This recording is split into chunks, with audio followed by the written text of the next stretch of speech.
দেখে মনে হচ্ছে নালা, আদতে এটি একটি সড়ক। গ্রামের কোনো রাস্তা নয়, খোদ রাজধানীর উত্তর সিটির গুরুত্বপূর্ণ আশকোনা এলাকা। প্রতিদিন প্রায় 2 লাখ মানুষ যাতায়াত করেন এই সড়কটি দিয়েই। ড্রেনেজ ব্যবস্থা না থাকায় একদিন বৃষ্টি হলে পানি জমে থাকে প্রায় 15 দিন, আর ভারী বৃষ্টিতে ডুবে যায় পুরোটাই। তখন এই পথে চলাচল হয়ে পড়ে দুর্বিষহ।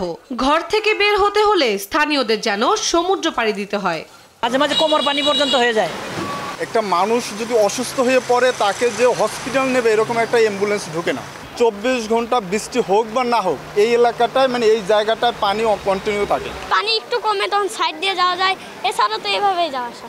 যাতায়াতে অনেক কষ্ট হয়ে যায় আর মাঝে মাঝে স্কুল স্কিপ করা লাগে। এখানে পানি শেষ হয় না। আমরা ছোটবেলা থেকেই দেখতেছি এখানে পানি দুর্ভোগের কোনো শেষ নাই। গ্রামের রাস্তাগুলো হচ্ছে আমাদের এলাকার, গ্রাম থেকে মানুষ এসে বলে কি রাস্তা, 1 টাকার কাজ হয়নি লাস্ট 15 বছর 15-16 বছর 1 টাকার কাজ হয়নি।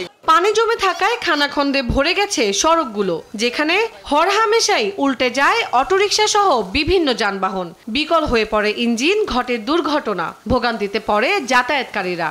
প্রতি মুহূর্তে এখানে আমরা বিপদ আতঙ্ক অবস্থায় চলাচল করতেছি। গতকাল আমারই গাড়ি পল্টি খাইছে এই জায়গায়, আর দুর্ঘটনা কি বলবো, সবারই গাড়ি পল্টি খায়। এই জায়গায় আমার খুব কষ্ট হয়।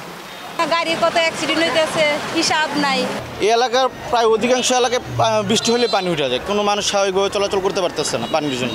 রিস্কা আসলো, তার সাথে একজন মুরব্বীও ছিল, 2জন হাজব্যান্ড ওয়াইফ, দুজনে পড়ে গেছে রিস্কা নিয়ে। সিটি কর্পোরেশন মাঝে মাঝে ঠেক লেগে উপর থেকে ফোন দিলে একটু গুঁতো দিয়ে চলে যায়। সিটি কর্পোরেশনকে আমাদের ফান্ডে টাকা নাই, তা আমরা করতে পারতাম না। ইঞ্জিনিয়ার মনে ভুলেও এখানে পানির ভিতরে আসে না। সিটি কর্পোরেশনের নাগরিক হয়েও কেন এ বৈষম্য, প্রশ্ন ছিল ঢাকা উত্তর সিটি কর্পোরেশনের প্রশাসকের কাছে। তার দাবি দ্রুতই উন্নয়ন কাজ শুরু করা হবে। 3-4টি বড় প্রকল্প আমরা হাতে নিয়েছি, আর ছোট ছোট যেই রাস্তাগুলোর কথা এখন বলা হচ্ছে এগুলো বড় আর্টারির সাথে মিলে এগুলোকে যুক্ত করা হবে। আমরা এটাকে প্রায়োরিটাইজ করেছি। এবারের বাজেটও আমরা এখানে একটা ম্যাক্সিমাম অ্যালোকেশন আমরা রেখেছি। আমরা হটস্পটগুলো আইডেন্টিফাই করে আমরা এগুলো প্রায়োরিটি করছি। এটার আসলে অগ্রগতির দিকে যাবে, এটা কি এবার জনগণকে আশা করতে পারে? এটা ফান্ড অ্যাভেলেবলের উপর ডিপেন্ড করে। আসলে সত্য কথা হচ্ছে যেটা বিমানবন্দর হজ ক্যাম্প সংলগ্ন রাজধানীর আশকোনা এলাকাটি গুরুত্বপূর্ণ হলেও পিছিয়ে আছে উন্নয়নে।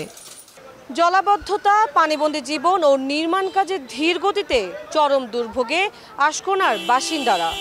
অভিযোগ আছে বহু, তবে সমাধানে নেই কোনো দৃশ্যমান অগ্রগতি। প্রতিশ্রুতি রয়েছে, তবে প্রশ্ন একটাই, কবে মিলবে এর স্থায়ী সমাধান? তন্দ্রা তারণ্য, দেশ টিভি, ঢাকা।